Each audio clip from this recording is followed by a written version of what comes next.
Today's letter of the day, folks, is M for milking out your franchise. What's up, gamers? This is Jim from Just Push Play here, Ottawa's video game web show, and guess what? Capcom's deciding to release another Street Fighter game. Holy crap! You know, there's going to be people that are super excited, but at the same time, Capcom, let's go over all the games that you've actually made in the last decade or two, and see how many Street Fighter games you've released in the main series, right? In the main Street Fighter, or like what is close to the main series. Let's see how many games you've released, and then let the people themselves judge if you're going a bit overboard with the games, okay? So Capcom started off the Street Fighter series in 1987. Yes, that far back, if you're a youngin and didn't know. Um, so they didn't really have the money to make 5 different editions of the original Street Fighter. So moving along to Street Fighter 2 in 91, uh, it's still considered, I think, Capcom's best-selling game of all time.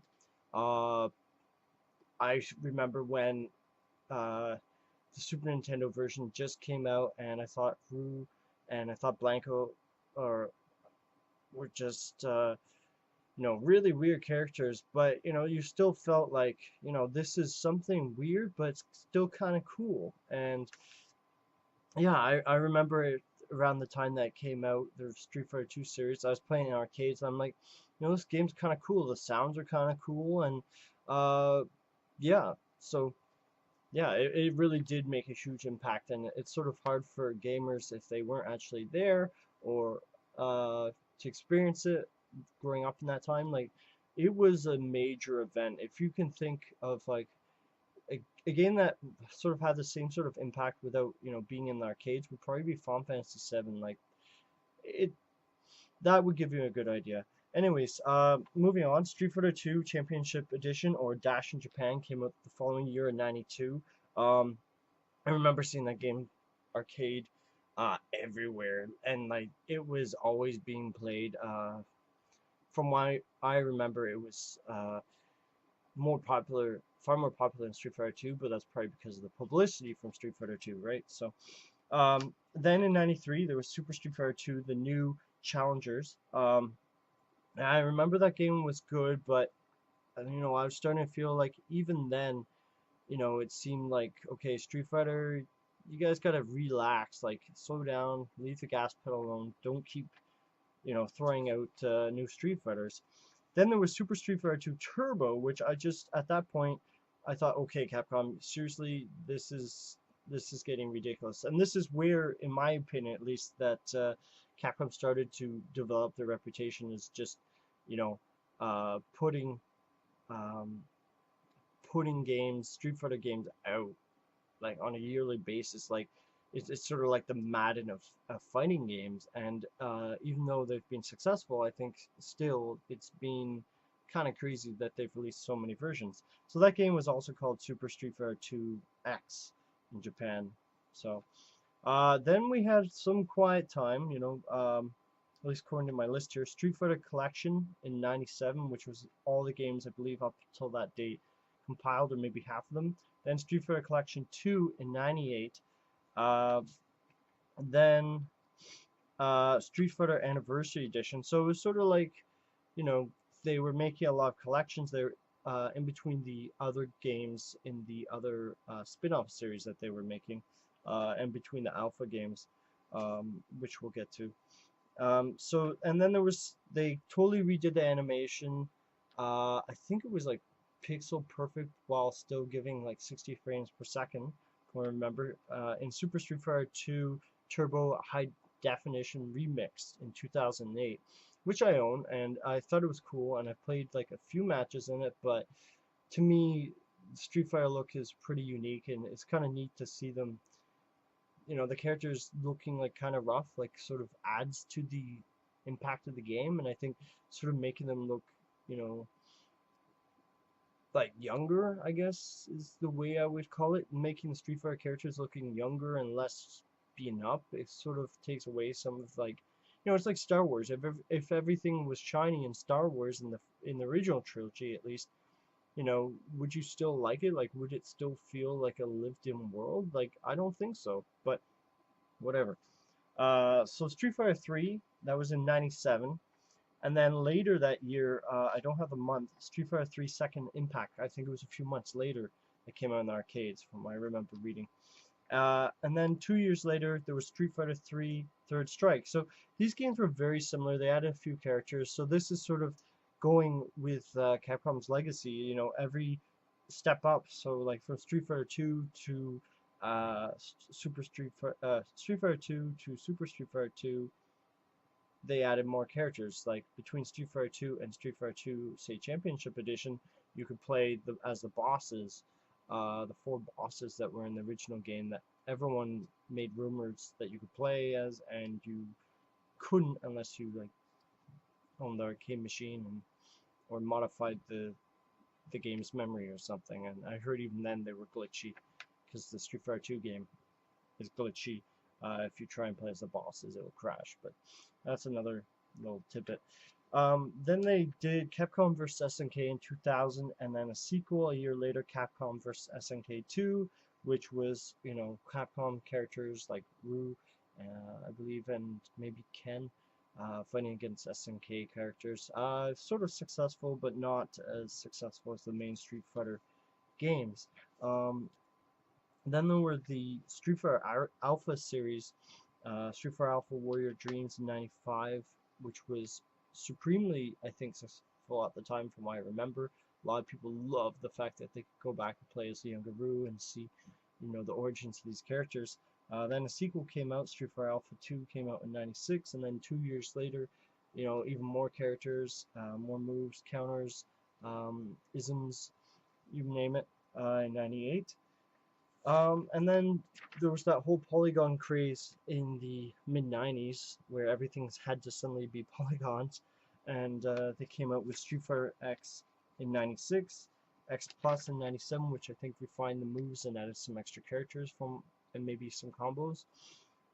And then X3 came out in 2000, but that series never to me seemed to be mainstream like, Street Fighter 2 or, even the Marvel vs. Capcom series. But this is the series that was successful and highly successful and still is amazing to this day, in my opinion, is the whole X-Men, the Capcom versus Marvel mashups that they did, starting with X-Men Children of the Atom in '94, which had like Wolverine and some other popular X-Men characters. Um, then Marvel superheroes sort of solidified that in '95, a year later. But the game that really, really did it for me, and had like my favorite characters in the whole series, the most consistent one up until what came later with Marvel vs. Capcom, was X-Men vs. Street Fighter '96, and still to this day that game is just amazing, so much fun. There aren't many Street Fighters I can still keep playing and enjoy, but that roster, whoever developed that roster and the game itself, they did an amazing job, so props to you. And then there was Marvel Superheroes vs. Street Fighter in '97, which I remember was cool, but it was all about X-Men vs. Street Fighter for me. Um, then there was Marvel vs. Capcom, that whole series, which I'm sure a lot of people know about, a lot more than the other ones in the main series, and that came out in 1998. The original one was pretty cool for its time, but now you go back and it's not as refined as like number two. Number two really blew out of water, the first game, and number two, Marvel vs. Capcom 2, came out in 2000. Then we had to wait a long period of time for Marvel vs. Capcom 3, Fate of Two Worlds, in 2011. So there's an 11-year gap between those games in the series. I think it was 2012, Ultimate Marvel vs. Capcom 3, which, again, Capcom seems to be up to its old tricks again of like releasing games quickly that are like few extra characters, new combos, few new backgrounds, and yeah, so Capcom's always been up to this, and that's why I've given you this list, it seems like with every step up, every revision Capcom comes up with, it's a few extra characters, a few stages, some gameplay balances, but they've always been doing this, just in case you didn't know. Uh, and then in Street Fighter X Tekken, that was in 2012. I don't think it did as well as they were hoping it would. Sort of the gameplay styles was played more like Street Fighter. I played it a little bit, but I'm not really into fighting games per se as much myself anymore. But um, Tatsunoko versus Capcom, I sort of left that at the end. Cross Generation of Heroes in 2008. I found that was kind of more interesting than Street Fighter, versus Tekken, or X Tekken, if you want to call it that. Uh, I just found that was just more back with the traditional Street Fighter style, and it didn't really have like, it wasn't too many things for the average person to focus on. It was back to the basic Street Fighter style, which finally brings us up to the current series, Street Fighter 4, and the topic of today. And Street Fighter 4 came out February 2009. So yeah, that is quite some time. 4 years ago. Super Street Fighter 4 then came out only months later, in September of 2009. So that's just a few months. Like imagine people buying every single one of these games. Like their entire shelf would be covered with Street Fighter stuff, and that's not including the Street Fighter coins and everything else that they, you know, managed to collect over the years. And then there's Super Street Fighter 4 Arcade Edition, which came out in December 2010. So it just feels like uh, that was a lot closer to now than 2010. It feels like they just released that a year or two ago, so not 3 years almost. So it just seems like now to present day, they just announced, Ultra Street Fighter 4, and that's coming out the start of next year. And I know they have to make these announcements like months in advance, but it doesn't feel like there was this the last Street Fighter game came out that long ago, so it's getting sort of like back to how Capcom used to release these games, like the updates. And I know that they have a huge fan base, but it's starting to get like, okay, people will buy it. Like I'm sure people will buy it just so that they keep up with like all the moves and everything.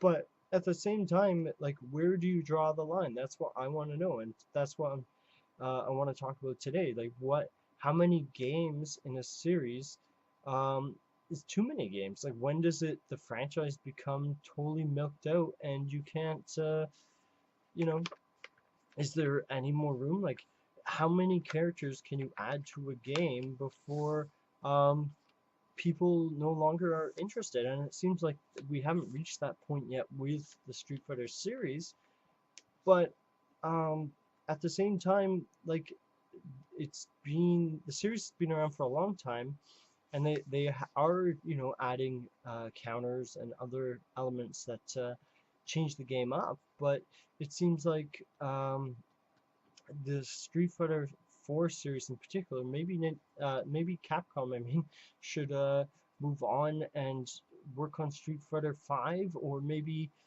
try and introduce something a bit different. I guess if it's not broken, don't try and fix it. But to me, it just seems like it's there are a lot of games in the series already, and maybe they should try and make like a new sub-series, kind of like what they did with Marvel vs. Capcom, or the Tatsunoko um, offshoot, or they did make the Tekken offshoot, I guess. But they could also do so much more. Like they could do, um, they could even make it totally crazy and be like Capcom versus Marvel versus DC, or I know that Mortal Kombat did it versus DC, but why not if they take it to the next level and try and get more licenses, and I'm sure that these companies would appreciate that, having that extra dimension to their business, having Marvel vs. Capcom versus DC, as I said, or maybe bring in like something that's a bit more organic, or you could have like Street Fighter versus Mortal Kombat, or like the possibilities once that whoever thought of like combining the different franchises, they should be a rich person by now because it was such a brilliant idea, um, with a lot of foresight and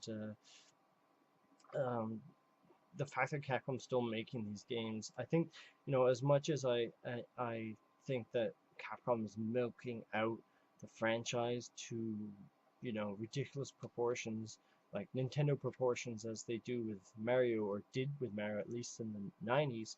um, what they're doing is working.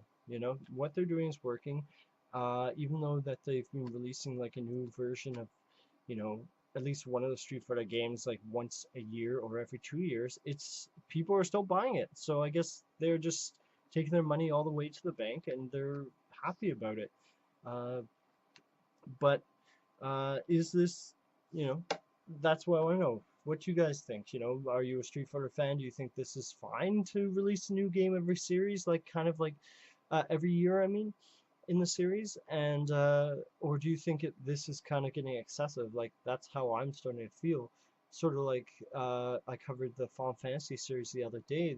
They've moved so far away from like the first, in my opinion, the first like 10 games.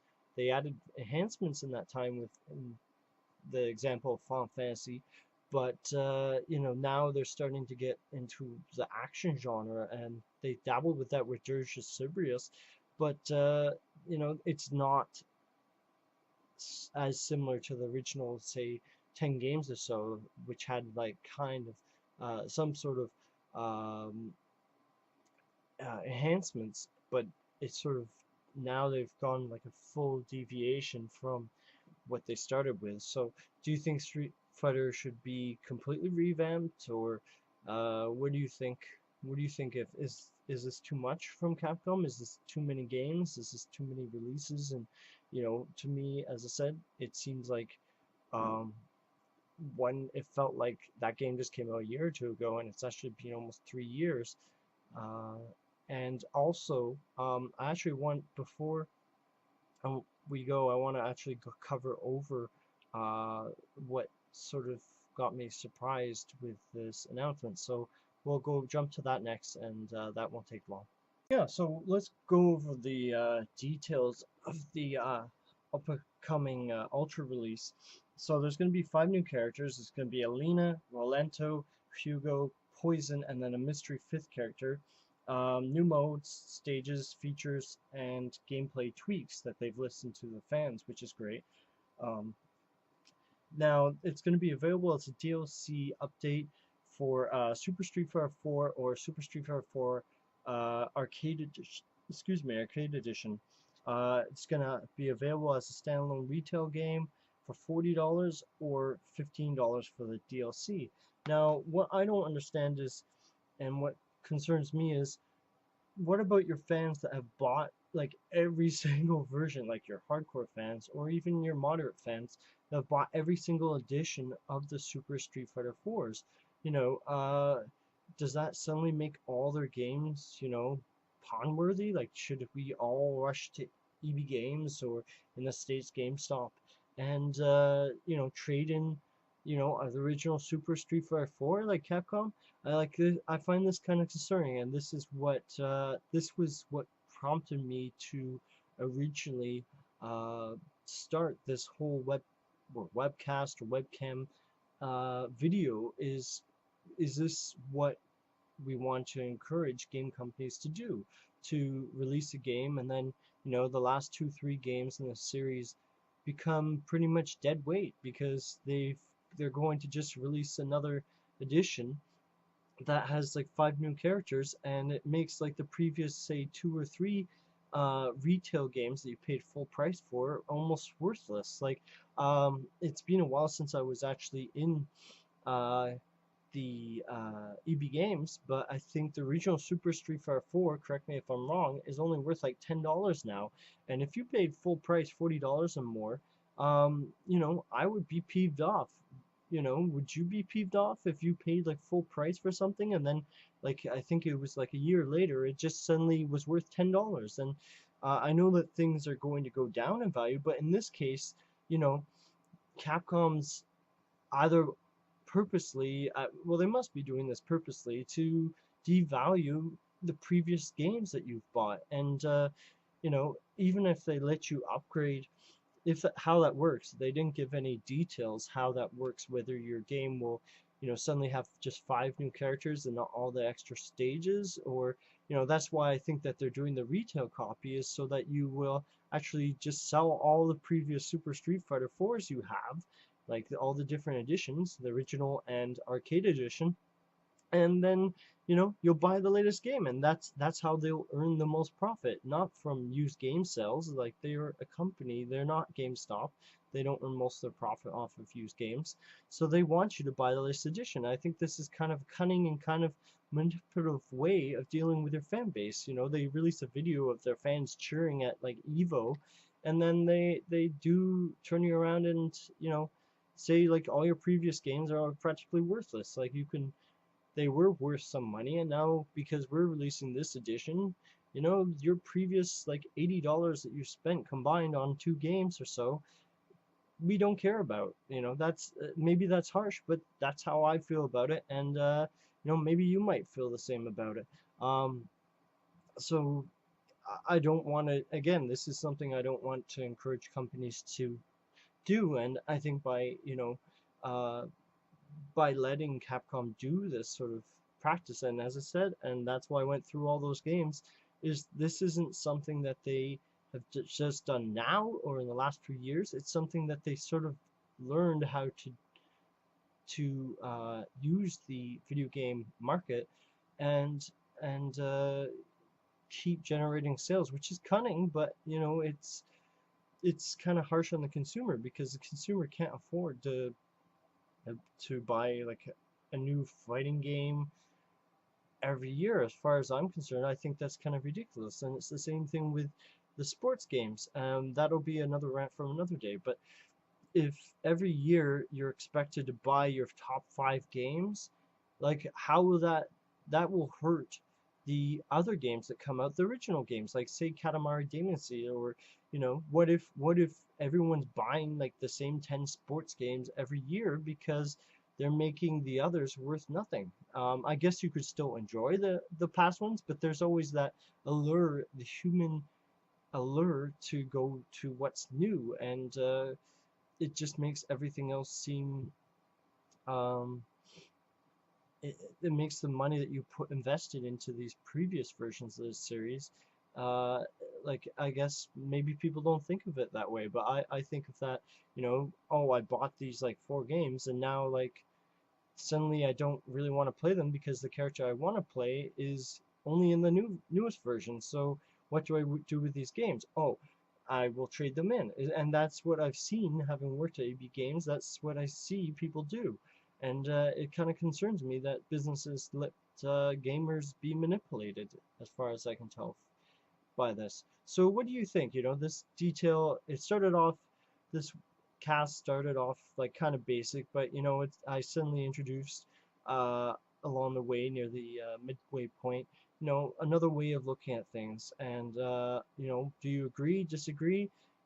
Just think about it. I think that there needs to be more thought put into gaming for sure, and how gamers are treated.